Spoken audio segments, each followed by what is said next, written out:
ক্রিং হোম মা, ওম ক্রিং ক্রিং হোম ওম ক্রিং ক্রিং হোম জয় মা, ক্রিং ক্রিং হোম জয় মা, ক্রিং ক্রিং হোম জয় মা। আজকের গল্প জয় মা, রক্তকালীর জয় মাঠ। মা, কলমে জয় মা। ডক্টর গৌরী দে। সুপ্রিয় শ্রোতা বন্ধুরা, আপনাদের কাছে একটি বিশেষ অনুরোধ। আমাদের চ্যানেল বাংলা আড্ডাকে সাবস্ক্রাইব করুন। আপনাদের সহযোগিতা ও ভালোবাসা আমাদের একান্ত কাম্য।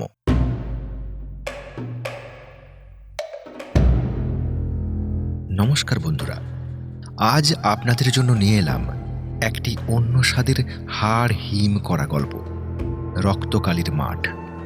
কলমে ডক্টর গৌরী দে। গল্পের সূত্রধর ও অন্যান্য সমস্ত চরিত্রে আমি সতীশ।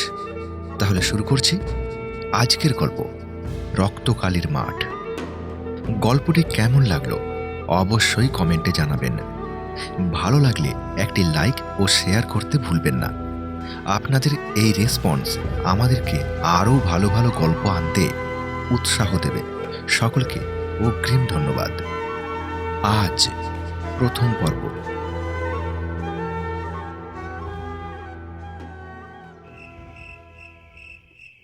অনেকটা ফাঁকা মাঠ।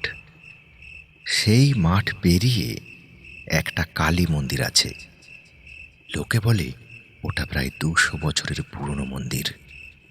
সেই মন্দিরের পাশ দিয়ে একটা চওড়া খাল কাটা রয়েছে। কে জানে কবে কখন কারা কেটেছিল। তবে ওই খালের সঙ্গে যে গঙ্গার যোগাযোগ আছে তাতে সন্দেহ নেই। খালটায় সব সময় জল থাকে, আর সে জলের আবার গতিও আছে। ওই খালটার নাম হলো মরণ খাল। সে কি রে, মরণ খাল? মরণ খাল বলে আবার নাম হয় নাকি? জিজ্ঞেস করলো মৈনাক। সায়ন বলল, আমিও ঠিক এক প্রশ্ন করেছিলাম ওনাকে। উনি বললেন, ঠিক মন্দিরের সামনে একটা হাঁড়ি কাঠ বসানো আছে। ওখানে আগে নাকি নরবলি দেওয়া হতো। তারপর মোষ, এখন পাঁঠাই এসে দাঁড়িয়েছে। আর ওই মাঠটা তখন ছিল জঙ্গলে ভরা। ডাকাতরা ওখানে আশ্রয় নিত, আর ওই মন্দিরে পুজো করে ডাকাতি করতে যেত। ওই ডাকাতদের একজন মা কালীর পুজো করত। করতে করতে সেই নাকি কাপালিক হয়ে যায়। লোকে বলে আজও সে রাত্রিরে মায়ের পুজো করে নরবলি দেয়।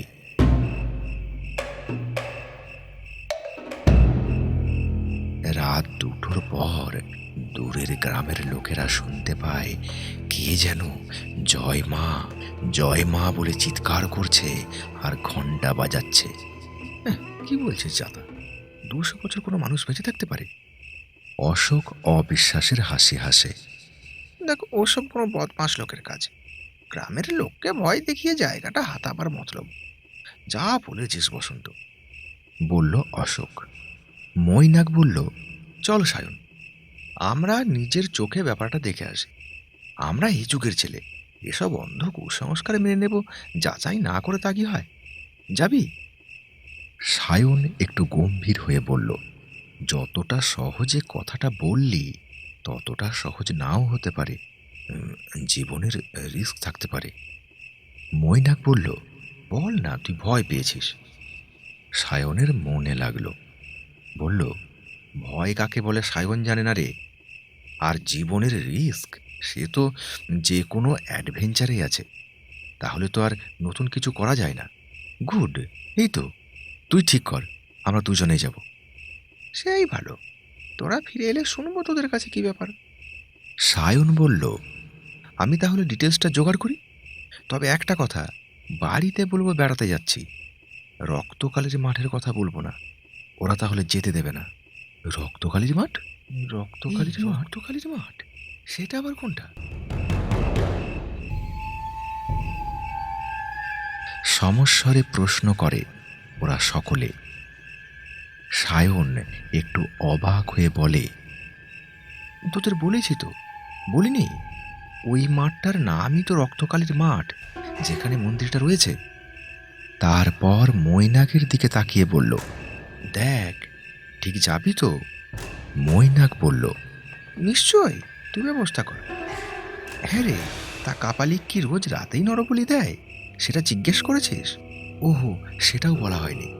রোজ রাতে পুজোর শব্দ পাওয়া যায়, কিন্তু নরবলি দেয় প্রত্যেক অমাবস্যায়। অশোক ক্যালেন্ডারটা দেখে বলে, সামনের শুক্রবার অমাবস্যা। বাহ, ভালো দিন, বলল মৈনাক। আমরা বৃহস্পতিবার দুপুরে বেরিয়ে শুক্রবার রক্তকালীর মাঠে যাব, শনিবার ফিরে আসব। ঠিক আছে, আমি রাজি। আজ মঙ্গলবার, হাতে 2 দিন সময় আছে। এর মধ্যে সব খবরাখবর নিয়ে আমরা রওনা হব। তুই বৃহস্পতিবার সকালে খাওয়া দাওয়া করে আমার বাড়ি চলে আসিস, ওখান থেকে একসঙ্গে বেরোবো।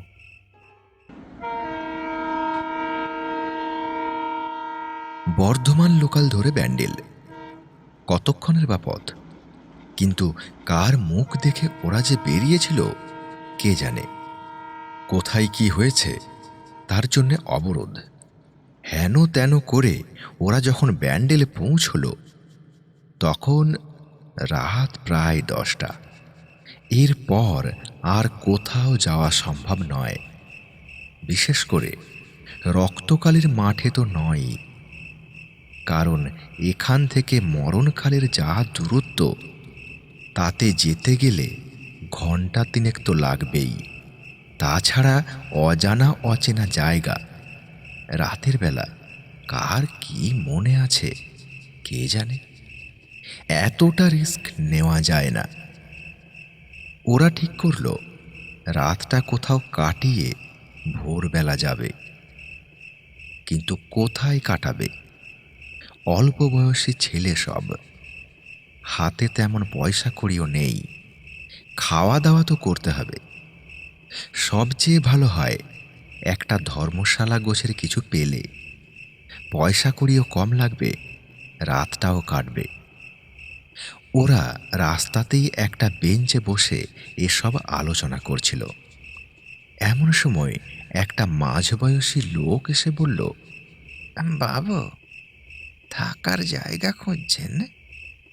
এই অন্ধকার রাত্রে যখন যে যার নিজের ঘরের দিকে পা বাড়িয়েছে, তখন হঠাৎ এই লোকটা যেন ধূমকেতুর মতো কোথা থেকে উদয় হলো। লোকটার সারা শরীর সাদা চাদরে মোড়া, যেমন বাপ মা মারা গেলে পরে সেই রকম। মুখময় খোঁচা খোঁচা দাড়ি, কতদিন যে কামায়নি কে জানে। লোকটার কথা শুনে কানে কানে বলল সায়ন, এই সাবধান মৈনাক, মালপত্র হাতানো লোক। মৈনাক এক গাল হেসে বলে, ভালো বলেছিস ভাই, সঙ্গে একটা প্যান্ট, একটা শার্ট আর একটা গামছা। পয়সার মধ্যে ট্রেনের টিকিটের পয়সা ছাড়া আর মাত্র সামান্য কয়েকটা টাকা খাবারের জন্যে। এই তো এরা ছুঁবেও না, ছুঁড়ে ফেলে দেবে। আমাদের আর ভয় কি? কথা বলে দেখ না, যদি উপকার হয়। সায়ন বলল, আজ রাতটা কাটাবার মতো ঘর চাই, কিন্তু আগেই বলে রাখছি, পয়সা করি ফাঁকা।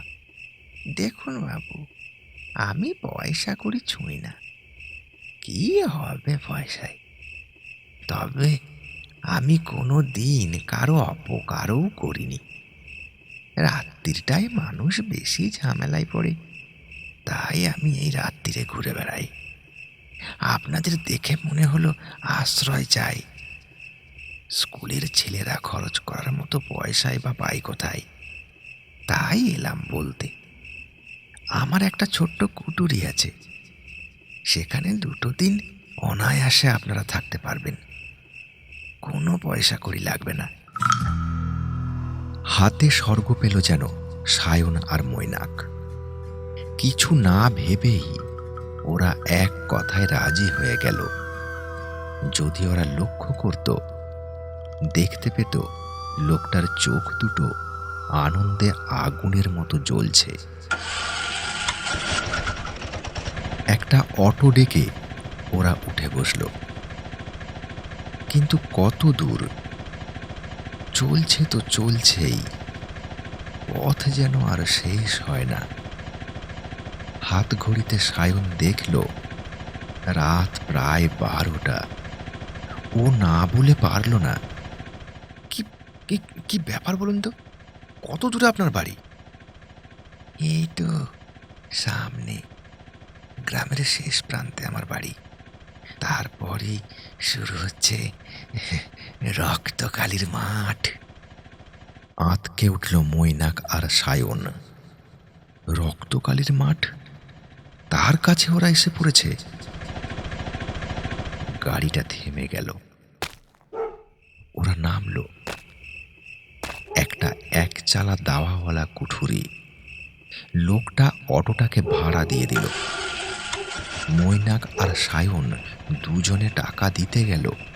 লোকটা নিল না, বলল, যাবার সময়ে দিয়ে যেও, এখন ঘরে যাও। মৈনাক আর সায়ন মন্ত্রমুগ্ধের মতো ঘরে গেল। সমস্ত শরীরটা যেন নিজেদের বশে নেই। লোকটা ঘরের মধ্যে একটা প্রদীপ দিয়ে গেল, বলল, শুয়ে পড়ো, রাত হয়েছে, কাল তোমরা রাত্রিরে মন্দিরে যেও। লোকটা বেরিয়ে গেল। ঘরের দরজাটা বোধহয় বাইরে থেকে বন্ধ করে দিল। আমরা এই কার পাল্লায় পড়লুম রে? সায়ন বলল, ভয় কি, আমাদের তো আর কিছু হারাবার নেই রে, দেখা যাক না শেষ পর্যন্ত কি হয়। কাল আমরা মাকে দর্শন করে পালিয়ে যাব। মাঝরাতে ঘুম ভেঙে গেল সায়নের।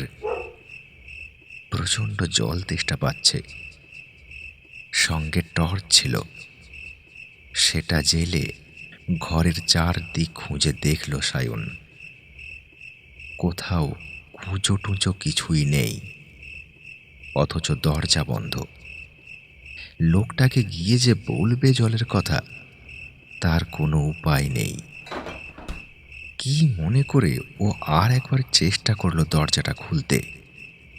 আশ্চর্য, হাত দিতেই দরজাটা খুলে গেল। বাইরের দাওয়ায় লোকটা বসেছিল অত রাতে। ঘুমোয় না নাকি? সায়নকে দেখে মুখ তুলে তাকিয়ে বলল, ঘরের মধ্যে কুঁজো আছে, জল খেতে পারো। সায়ন জোর দিয়ে বলল, কই নেই তো, আমি দেখেছি। লোকটা এক ধমক দিয়ে বলল, আছে, আমি বলছি আছে, দেখো গিয়ে। ওর গলার স্বরে এমন কিছু ছিল, সায়ন আর কথা বাড়ালো না। ঘরে এলো। আর আশ্চর্য, ঘরে এসে দেখল কুঁজো আছে এবং তাতে জলও ভর্তি আছে। সায়ন মনে করল একবার মৈনাককে ডাকে, ব্যাপারটা বলে, কিন্তু মৈনাক এত গভীর ঘুমোচ্ছে যে ওকে ডাকতে ওর মায়া হলো। আবার বিছানায় শুয়ে পড়ল সায়ন। কিছুতেই ঘুম আসছে না। ভাবল, লোকটা তো জেগেই আছে, ওর সঙ্গে একটু গল্প করে কাটিয়ে দিলে কেমন হয়। সায়ন বেশ কিছুক্ষণ ধরে এপাশ ওপাশ করে আবার বাইরে বেরিয়ে এলো। কিন্তু লোকটা গেল কোথায়? চারদিকে বন বাদার, ঝিঁঝি পোকার তীব্র শব্দ, তার সঙ্গে হু হু করে বয়ে চলা ঝোড়ো বাতাসের শব্দ। তার মধ্যে সে শুনতে পেল কে যেন বলছে, সায়ন, মৈনাক, সায়ন, মৈনাক, সায়ন, মৈনাক, সায়ন। অবাক হয়ে গেল সায়ন। কে যেন তাদের ডাকছে, সায়ন, করলো মৈনাক ঘুমন্ত অবস্থায় উঠে বসল। ও ডাকলো, মৈনাক, মৈনাক, মৈনাক। কোনো সাড়া পেল না। মৈনাক উঠল, তারপর ঘুমের ঘোরে এগিয়ে চলল বনের দিকে। সায়ন খুব সজাগ, কিন্তু মৈনাক যাচ্ছে কোথায় তা দেখার জন্য ও মৈনাককে অনুসরণ করে চলল। দূরে এক জায়গায় আগুন জ্বলছে। সেই আগুনের সামনে লোকটা বসে আছে আর বিড়ি বিড়ি করে কি সব বলছে।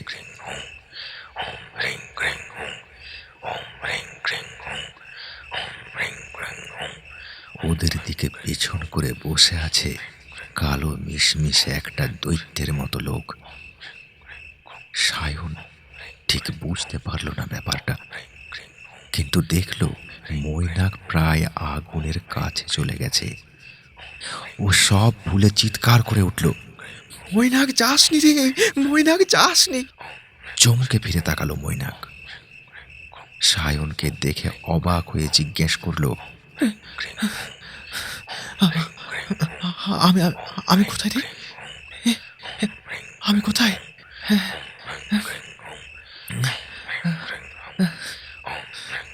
সামনে তাকে দেখ। কিন্তু সায়নের কথা শেষ হলো না। সায়ন নিজেই অবাক হয়ে গেল। আশ্চর্য, আগুনও নেই, লোকটাও নেই। তাহলে সে কি এতক্ষণ স্বপ্ন দেখছিল? আর মৈনাকই বা কেন এখানে এলো? মৈনাক বলল, জানিস, আমাকে আমাকে কে যেন ডাকছিল। আমাকে ডাকছিল রে। আয় আয় আয় আয় করে ডাকছিল আমাকে। আমাকে ডাকছিল রে, ডাকছিল আমাকে। সায়নের মুখটা ফ্যাকাশে হয়ে গেছে। বলল, ঘরে চল মৈনাক, ঘরে চল। এখানে বেশিক্ষণ থাকা ঠিক হবে না, চল চল, চল, চল। ওরা কুঠুরিতে ফিরে এলো। সেখানে আর এক বিস্ময়ে ওরা দেখল, স্পষ্ট দেখল, দাওয়ায় শুয়ে লোকটা ঘুমোচ্ছে। মৈনাক আর সায়ন মুখ চাওয়াচাই করলো। তারপর ঠিক করলো সকাল হলে একটু ফাঁক বুঝে ওরা পালাবে। কিন্তু সে সুযোগ আর কিছুতেই পাচ্ছিল না।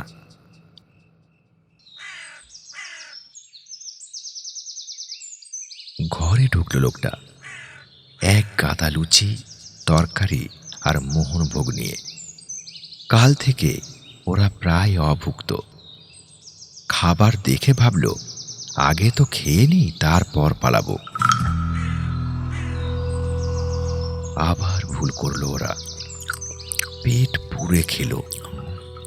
দারুণ দারুণ সুস্বাদু খাবার। খেয়ে নে, তারপর ভাবা যাবে। হ্যাঁ, আগে পেট পুড়ে খেয়ে নে তো। বড় তৃপ্তি হলো খেয়ে।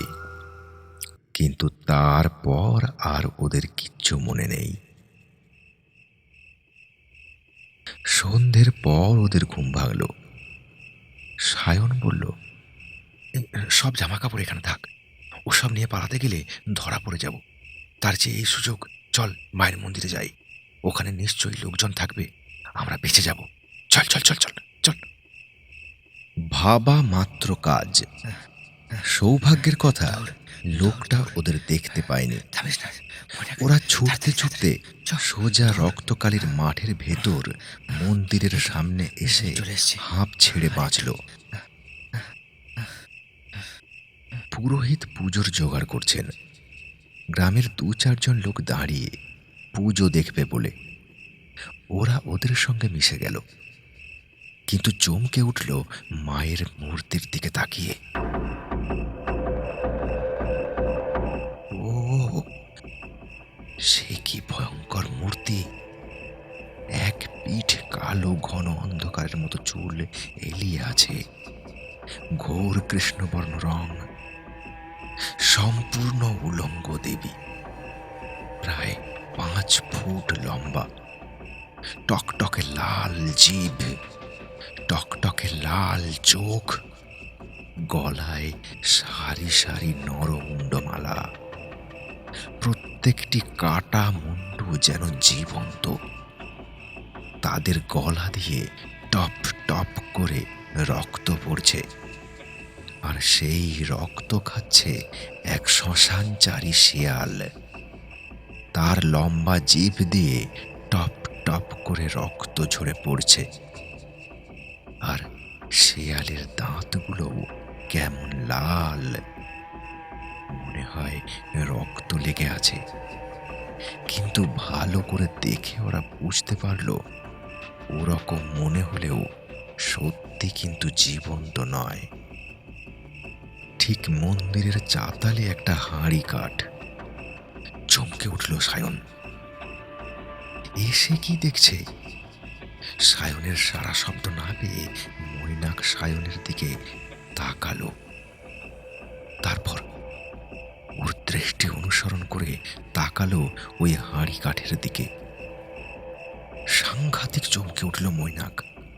চাপা স্বরে সায়নকে বলল, আমি আমি এসব কি দেখছি রে? এ তো রক্ত গঙ্গা বইছে।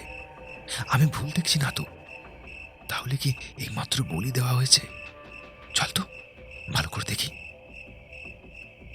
সায়ন মৈনাকের কথার কোনো উত্তর দিল না। পায়ে পায়ে হাঁড়ি কাঠের কাছে এসে দাঁড়ালো। দেখল হাঁড়ি কাঠ থেকে রক্ত গড়িয়ে সরু ধারার মতো বয়ে চলেছে খালের দিকে। যে জায়গাটায় এসে পড়ছে সেখানকার অনেকখানি জায়গা ঘিরে লাল জল। হঠাৎ আরতি শুরু হলো। কাঁসর ঘণ্টার শব্দে মুখরিত হয়ে উঠল নিস্তব্ধ রক্তকালির মাঠ। মৈনাক আর সায়ন দাঁড়িয়ে থাকা একজন মানুষকে জিজ্ঞেস করল, বলি হলো বুঝি? কাঁসর ঘণ্টার শব্দে সে শুনতে পেল না। তখন ইশারায় হাঁড়ি কাঠটা দেখিয়ে দিয়ে বলল, বলি হলো? লোকটা তাড়াতাড়ি ঠোঁটে আঙুল দিয়ে ওদের ইশারায় চুপ করতে বলল। তারপর হাত নেড়ে বলল, পরে হবে, পরে বলবো। আরতি শেষ হলো। এবার ভোগের ব্যবস্থা। মিনিট 15 জন্য মন্দিরের দরজা বন্ধ হয়ে যাবে। তারপর আবার দরজা খুলে ভোগ বিতরণ হবে। এই 15 মিনিট সময়ে সবাই দাঁড়িয়ে থাকবে। লোকটা ওদের দিকে এগিয়ে এসে বলল, কি জানতে চান তাড়াতাড়ি বলুন, সময় খুব কম। কিসের সময় কম, কেন কম, এসব বুঝতে পারল না ওরা।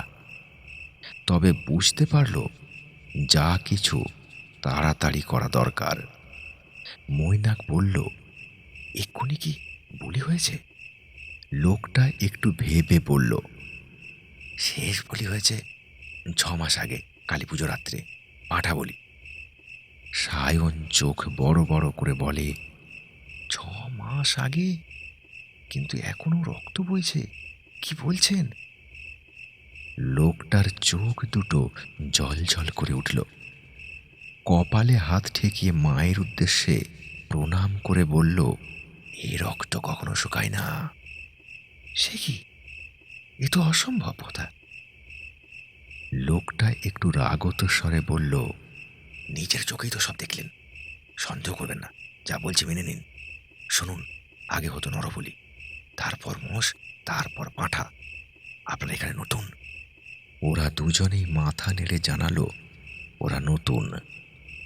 লোকটা বলল, তাহলে শুনে রাখুন, বেশি কৌতূহল ভালো নয়, আর যতটা শীঘ্র সম্ভব চলে যান, আমরাও এক্ষুনি সকলে চলে যাব। কিন্তু কেন? মৈনাকের প্রশ্নের উত্তরে কি যেন বলতে গেল লোকটি, কিন্তু মন্দিরের দিকে তাকিয়ে চুপ করে গেল। শুধু বলল, আসুন, প্রভু ঠাকুর প্রসাদ দিচ্ছেন। লোকটির সঙ্গে সঙ্গে ওরাও এগিয়ে গেল। সকলের হাতে একটু করে প্রসাদ দেওয়া হলো, একটা করে লুচি আর তাতে অল্প মোহনভোগ। এই প্রসাদের স্বাদ ওরা এর আগেও পেয়েছে। কুঠুরির লোকটা তাদের খাইয়েছিল। ওরা প্রথমটা ইতস্তত করছিল, তারপর যখন দেখল সবাই খাচ্ছে, ওরাও খেলো। সায়ন বলল, আমাদের যে তরকারি দেওয়া হয়েছিল না, তার মধ্যে ঘুমের ওষুধ মিশিয়ে দিয়েছিল। এটাই ওসব নেই। সায়ন কথা বলছে, মৈনাক চোখ বড় বড় করে কি যেন দেখছে। সায়ন বলল, কি দেখছিস? লক্ষ্য কর, মায়ের খাঁড়াতেও রক্ত লেগে। তাই তো, ঠিক বলেছিস। আর একটা জিনিস লক্ষ্য কর। কি বলতো? দেখ, পুজোর পর আবার নতুন করে আরতির জিনিস সাজানো হয়েছে। থালায় ফুল বেলপাতা দিয়ে নতুন করে জোগাড় করা হয়েছে। দূর, এ আবার কি দেখব? ও তো কাল সকালের জোগাড়। মৈনাক মাথা নেড়ে বলল, হতে পারে, কিন্তু ফুল বেলপাতার শব্দ শুকিয়ে যাবে কাল সকালে। ওতে তো কোনো চাপাও দেওয়া হয়নি। প্রায় সবাই এক এক করে চলে যাচ্ছে। পুরোহিত মন্দিরের দরজা বন্ধ করার আগে ওদের ডাকলেন, তোমরা কে? এর আগে তো কখনো দেখিনি। কোথা থেকে এসেছো? মৈনাক বলল, আমরা কলকাতা থেকে এসেছি। মায়ের মহিমা শুনে দর্শন করতে এসেছি। শুনেছি উনি নাকি খুব জাগ্রত। পুরোহিত তীক্ষ্ণ দৃষ্টিতে তাকিয়ে রইলেন ওদের দিকে। সেই দৃষ্টির সামনে ওরা যেন কেমন হয়ে গেল। ওদের মনে হলো পুরোহিত তাদের মনের মধ্যে ঢুকে যেন আসল সত্যটাকে হাতড়াচ্ছেন। ওরা ভীষণ একটা অস্বস্তিতে পড়ল। অনেকক্ষণ পরে পুরোহিত বললেন, শোনো, তোমরা ফিরে যাও। রাত 9টার পর আর এখানে কারোর থাকার নিয়ম নেই।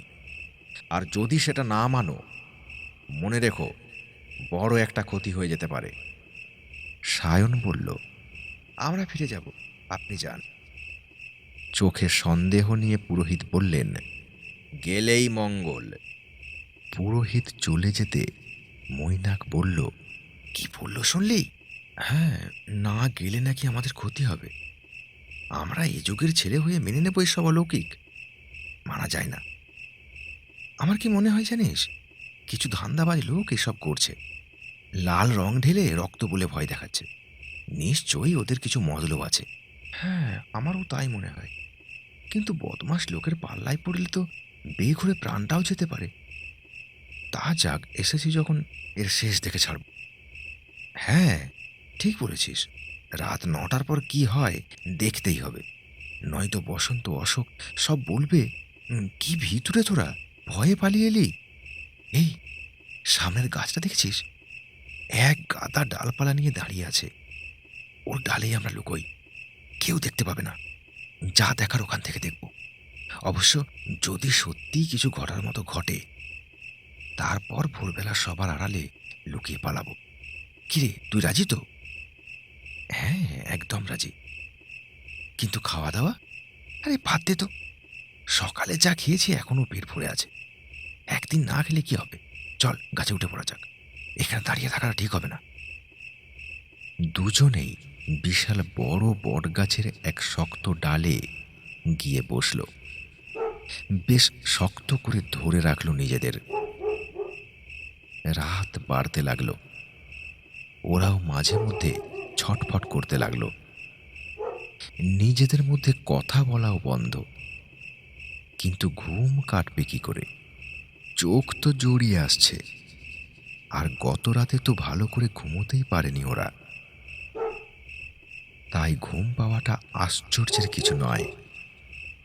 দুজনেরই একটু তন্দ্রা মতো এসেছিল। হঠাৎ শুনতে পেল খসখস শব্দ। ওরা দুজনে দুজনের দিকে তাকালো। মৈনাক চারদিক উঁকি ঝুঁকি মারতে লাগলো। সায়নও চেষ্টা করল, কিন্তু কেউ কিছু দেখতে পেল না। খানিক পরে দেখল একজন বীভৎস দর্শন লোক আর একটা লোককে হাত পা মুখ বেঁধে টানতে টানতে নিয়ে আসছে। লোকটার মুখটা বাঁধা বলে লোকটা চেঁচাতেও পারছে না, শুধু একটা গোঁ গোঁ শব্দ শোনা যাচ্ছিল। যে লোকটা ওকে টেনে নিয়ে যাচ্ছিল তার মুখটা বোঝা যাচ্ছিল না ভালো করে। এক রাশ কালো ঝাঁকড়া ঝাঁকড়া চুল লোকটার মুখের অর্ধেকটা ঢেকে রেখেছিল, কিন্তু বেশ বোঝা যাচ্ছিল লোকটা কাপালিক। মৈনাক বলল, এই ওই সেই কাপালিক। সায়ন মাথা নাড়ল, কথা বলল না। হ্যাঁ, কাপালিক তো বটেই। গলায় কত বড় বড় রুদ্রাক্ষের মালা, আর হাতে রুদ্রাক্ষের বালা পরা, লাল রঙের কাপড়। কিন্তু সঙ্গের লোকটাকে ওদের মনে হলো কোথায় যেন দেখেছে। সায়ন ওর দিকে তাকিয়ে তাকিয়ে বলল, চিনেছি চিনেছি। মৈনাক বলল, আস্তে, চেঁচাস নেই। কে বলতো? ভালো করে লক্ষ্য কর। এই লোকটাই আমাদেরকে কুঠুরিতে টেনে নিয়ে গিয়েছিল না? হ্যাঁ হ্যাঁ, ঠিক তো। ওরা দেখল কাপালিক লোকটাকে পাঁজা কোলা করে তুলে নিল। ও, কি সাংঘাতিক শক্তি ধরে লোকটা! কাপালিক লোকটাকে পাঁজা কোলা করে তুলে নিয়ে গিয়ে মরণ খালের জলে বেশ করে 3 বার চোবালো। তারপর আবার সেই অবস্থায় নিয়ে গেল মায়ের মন্দিরের দরজার কাছে। লোকটাকে শুইয়ে দিয়ে কাপালিক চিৎকার করে উঠল, মা! রিং রিং হোম, মা! রিং রিং হোম, জয় মা! রিং রিং হোম, জয় মা! রিং রিং হোম, জয় মা! রিং রিং হোম, জয় মা! সে কি কান ফাটানো চিৎকার! সমস্ত গাছটা যেন সেই শব্দে কেঁপে উঠল। তারপর গল্পের পরবর্তী অংশ আগামী বুধবার রাত্রি ঠিক 10টায় বাংলা আড্ডা চ্যানেলে। চ্যানেলটি সাবস্ক্রাইব করে সাথে থাকুন। ধন্যবাদ।